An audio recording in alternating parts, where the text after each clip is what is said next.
Hey everyone, welcome to Figure Annuity Sales. I am Chad Owen, your host, and we have a substandard person with us right now that's going to try and be our tech support. I think guy. I'm the reason people show up to listen to this thing. Hey, no, we've done this before. We have done Team Chad, Team Caleb, and you got humiliated. We got emails from people saying, Caleb, with every episode, your light is brightening and Chad's is dimming. No. That was one email. One email. And quite frankly, I'm not going to say it. Never mind. You just question where some information comes from. Let's just put it that way. So, no, we've done Team Chad and Team Caleb. Yeah. You've got some ways to go. Oh, there, I don't think so. Yeah. I think that Team Caleb, it's like an army. How many annuities have you sold? Hey, I'm working on one. I had a meeting. No. I didn't. I hear that all the time. I'm working on it. There's one in the pipeline. Okay. We're not that group that says, you know what, I got these things in the pipeline. Yeah. So we'll see. And, and how many times have you stumped the chump? In annuity stuff or in anything else? Oh, well, let's open it up. Anything else too. But let's just since we're doing an annuity podcast, let's just talk about annuities. 0. Yeah, I haven't sold any annuities.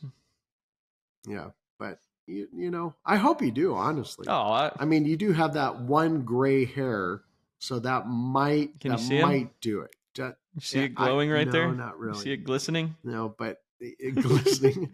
Leilani has colored her hair for years, and then finally we were pretty close with John and Lisa Prevere, and Lisa just goes, you know what, I'm just letting it shine, I'm letting it glow. Yep. And Leilani now just lets her gray out. I'm telling you, I was looking at her hair the other day, I'm like, that is a gorgeous woman. Yep. Like, her hair was just so great. I wish she was here so I could be saying this right now, so she could at least hear it upstairs. I just thought of a term. You can take credit for this, Chad, if you feel like it's a flattering term. But someday Leilani will be a grandmother, and you can tell her that she is a glam ma. A glam ma. Yeah, but I don't know. That's she's not really into glam. Well, is she? No. I mean, that's Southern Belle kind of thing. Allie's into glam. That girl will have her hair up. She has I don't know. I think I've seen one picture of her without makeup. So, I mean, she's definitely, she's taking a caviar shots. Chad. You know what I mean? You know what she told me the other day? What's that? She said that, she goes, you know what my favorite snack is right now? And I'm like, what? And she goes, it's caviar. And I was like, that is psychopathic. That caviar is a snack to you. as John Chris says, can't hide money. Golly. And Caleb's like going, my favorite snack is Rocky Mountain oysters while they're still attached. Oh, that's wild. Okay. So, I will say, hey, if you haven't tried mountain oysters, though, you can't knock them until you've tried them. Because actual Rocky Mountain oysters grilled with some Tony Chachere's or fried, oh my gosh, incredible. They get knocked around enough in their lifetime. So anyway, so good. Okay, let's bring some value to our listeners. What you mean besides comic relief? Jeez. You know what? There is time though that especially from like I'll have a day where there's a lot of appointments, and I will purposely try and find something funny because I'm just going, this was a crazy heavy day. Mm-hmm. And I'm trying, because I don't laugh a lot out loud and everything. I do a lot on these podcasts. You laugh at me. I really do. Not even with me, just at me for things that you say about me. You have a lot of, you say a lot of those that make me do this. Are you kidding me? You start, oh man, you want to have some fun. Just talk to Caleb about life in general. And then you get his brother involved, which does have more brain cells than him, but not much. You hired the wrong North brother. His friend, then you get Cody, his other Neanderthal friend that is just, you can't understand one word you're saying. Oh, man. But I do try and find some comic relief though after a tough day because and hopefully this is doing this for some people. Hopefully, we're just being real. And yeah, these are people in my industry and I'm trying to learn it, but man, we can have some fun. We really what's can. the point of being, stuck in the mud all the time? If you can't have fun doing the thing you're doing, you might as well not. I had a real interesting experience recently, and we've talked about this before. We want to be the FMO that is not the partier, that is not, we're out about getting drunk and, womanizing and all that, and marriages getting torn apart because people are hooking up when they're married at these events. That is not us, and we will never be that. And I've been to plenty of events like that. Like I literally went to one event, and this guy's a little tipsy. And I said, what are you doing here? And he goes, I'm about to hook up with some married women. And he looked right at my wife. Oh, man. And I was, oh my gosh, I wanted to kill him and bury him and, but take a while to do it. And I mean, it was just, but I'm not that person. I'm not, and I knew it was alcohol speaking because anyway. So this conference I just recently, with awards event I went to, it was the first one I've really went to where I don't think I saw one drunk person. Wow. And people were literally gathering around. It was an insurance company. I'm going to shout them out. It was Equitrust. I could not believe it. I mean, like, people were just sitting around and talking, and they weren't getting actual value out of the time. It was. And it was really kind of cool to see that. And I didn't get to know anybody really well. It's kind of hard because, it's a lot of the time I just want to go hang out with my wife. I just want to just really get a time to decompress. But I was so impressed by the professionalism of the group. And I have seen, now I am not knocking any other insurance company. I mean, I've been to plenty of insurance companies' events, and there are high caliber people. Yeah. I mean, I'll shout out a guy named Wade Eldridge.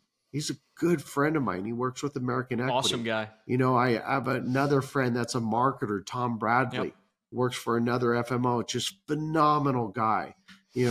Josh, a guy named Josh. Oh my gosh, John Black. He also works with another FMO. He works with the same one that Tommy works with. Just down to great people.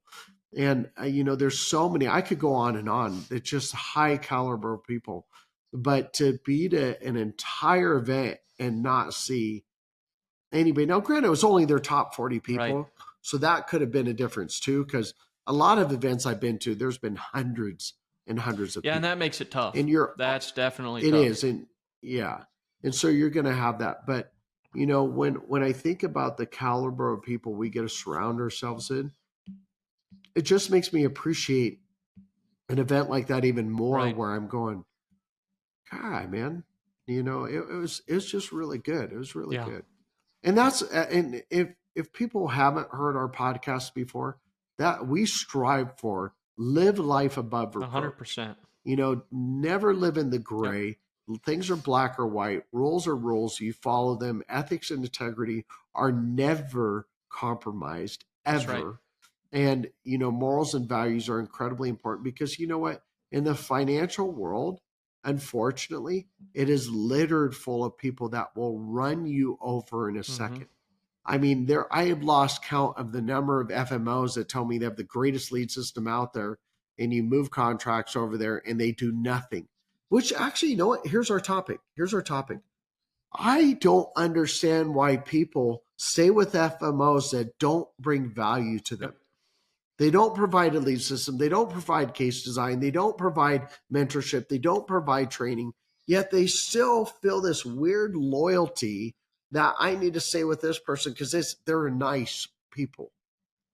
I mean, I like nice people, obviously, but I am boggled at why someone will stay with an FMO if they don't bring value to their actual career, their actual sales, their actual value to their organization. I don't get it. Because I get to go to this one little event every single year and I feel like a rock star because I'm around a whole bunch of other rock stars, or I get this trip. But what did they actually bring value to your organization for? Oh, yeah. What training? Well, so you run across this all the time, right? Yeah, I think so. I think part of it is a lot of times if an FMO hasn't spent their dime to build programs, because it costs money for an FMO to develop programs, to develop training programs, to develop lead systems, all those things. It costs money to build a team that can actually support you.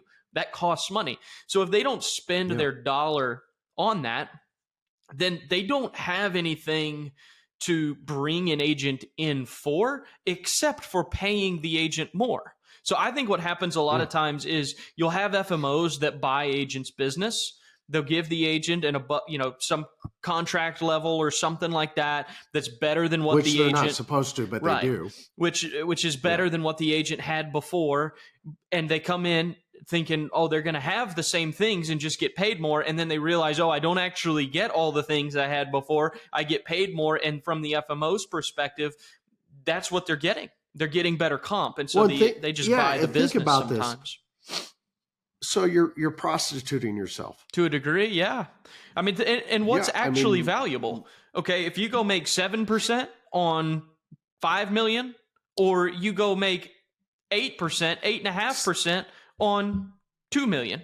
Like, if there are programs that can help you write more business, you will always end up with more at the end by writing more business than by getting an extra point or 1.5 or 2 on your production every single time. And see, that's the thing I don't, and it's funny because when you do 2, it's often they say, well, I'm getting 2% above street. You're getting 2% off the FMO's idea of what street is, not what the actual insurance company's street is. Because I had somebody told me this, I was just talking to an agent a couple weeks ago, said, oh, I get street. And I said, well, what's your primary product? And they told me they were 30% below insurance company street, but they thought they were at street. And I'm like going, no, that's the FMO telling you that's what street is. That's not what the insurance company says street is. That's why we always start our people at street. Like the actual carrier street. The actual carrier street, not the FMO's, what their definition of street is.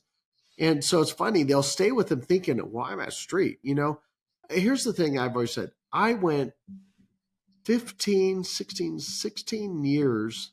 Actually, I can't say that because I didn't really become really well-known in the annuity business for probably 6-7 years in. So let's just say I went 10 years collecting way less than what I could from a lot of FMOs because I valued the relationship and the value, what they were bringing, the lead systems, the case design, the availability to talk with them. I mean, there were so many things I put way more value than jumping up an extra, couple basis points because I knew the value they bring in. I would much rather be paid a lower amount and have a high valued organization that helps me grow in my business than literally get paid more. And I'm having to sit there and fight this out on my own, trying to figure it out. 100%. But yeah, I was actually thinking at that the other day. I was just, because I talked to someone and I said, they do about $1 million, $2 million a year. And I said, who are you with? And they told me, and I said, so how are they helping your organization grow? What lead system are they providing for you? How about case design? They had none of that. And I'm like, why do you stay with them? It's a contract house. And the same response was, it was a contract house. I mean, you and I know there are people we will reject. You come to work with us and we're saying no. We will tell you no. Oh yeah. Many, there are so many people that I have said, I just don't think we're a good fit. And it's because number one, if you're a commission chaser, I'm not interested. If you're trying to find the best products to help your client and the best solutions, that is the type of agent I'm after. I want someone that really wants to put the best interest of the client up front. And I remember this guy, he does 15, 20 million a year. And I said, so why should we bring you on board? And it's an interesting thought because, a lot of agents think, well, why should you allow me to be part of your organization? Because I'm that good. Or I phrase it, why should we? I know I'd get 12, 15, and we could probably help you do 20 million. We could do that. We could help you be better. But why should I want you on? He goes, man, I'm a hustler. I'll do anything to get the deal. I'll do this. And he started saying things. I'm going, you're a criminal, man. Yeah. Anything? You are a slime ball. I don't care if you said you can have 90% of my commission. You are not working for our organization. And I'm after ethics and integrity and character. I'm after people that want to grow and become better. That's who I want part of our FMO. Well, and that's the whole model of the FMO. We literally, you hear the term, your IMO marketer. We call them agent development specialists at Retirement Realized. Yeah. Why? Because we emphasize development. We want the agents that we work with to get better and better and better and better. Write more and more and more business. And so for every agent we bring on, there's a level of commitment involved in that to provide support, provide training, provide great case design, provide these things that help them scale and grow. Well, if we bring on all these agents, then that takes time. So then all of a sudden you're affecting the people you've already committed that to. You know, another thing I was thinking about, there's how many other training platforms and agencies exist because of our training. Oh, basically any other, and I'll say it, basically any. No, don't. Well, don't name I'm not going to names name names, there's but a lot of, okay. The idea is that I don't know of any other annuity sales training that hasn't in some way, shape, or form spun out of Retirement Realized. That's a fair statement. I don't know of any. That's a really good way to put that. And so, do you want to be trained by the people who were trained to create a training platform, or do you want to be trained by the people who originally started the training platforms? I could go back to old school Annuity Agents Academy, way back in the day, way back there, when the logo came out, and I thought, this is so cool, and we advertised it as the toughest annuity sales training, and now I'm like going, dang, that was stupid. But it started out as what I thought was like, this baby is beautiful, and this baby tripped and fell so many times and cracked his head wide open. So, but it did birth what's going on, right? It is part of growing. Yeah, you do think of it, though. You think about the number of times a little kid falls when they're learning how to walk. And boy, I put that one to the test.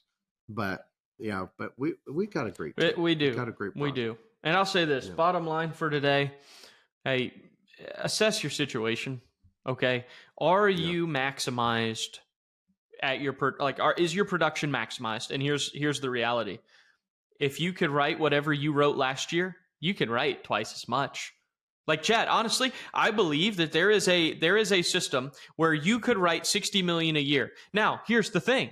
To do it, there's probably going to be other things you would have to give up and sacrifices you would have to make that you don't want to make. But the point is you could. I won't. And so then my brain go, okay, well, if somebody was writing 5 million last year, they can write 10. So it's like, if you can write whatever you wrote last year, you can write twice as much. The question is, do you have the desire to do it, and do you have the systems, the tools, the resources, the support in place to execute it? And assess the IMO. So I'm convinced that my cap is 35 to 40 million a year to maintain the lifestyle I want to. And I'm not talking financially. I'm talking about being able to take 12 to 14 weeks off a year to travel and see my family, to travel and see the world, but bring my family with me. And take my wife on dream trips, and be able to not have to worry about working on weekends and calls and running appointments 2 to 3 days a week. I think that's kind of my cap, and I am totally fine with that. But through that, I'm able to mentor people, and I'm able to have other income streams that are passive, and then I still don't have to try and be that 50. Well, I heard someone just recently, they wrote 100 million as an individual. Oh, wait, it wasn't an individual. They had 12 agents under them, but they had all their names on the contract, and it made them sound like they are the one getting the award. I'm going, God, man, And so I'm just saying, as an individual, I don't have agents under me that are writing with my number. We have lots of agents that write through Retirement Realized Financial, but that doesn't go through my business. And, you're right. Don't pick an FMO just because you like the cool trip or you like the extra compensation. It would be, which one values growth and becoming better and better. So I think we leave it at that. I'm not going to let Caleb close because he, we'll be here for another 5 minutes. So, absolutely. So I hope this helps you guys. You have a great day and happy selling.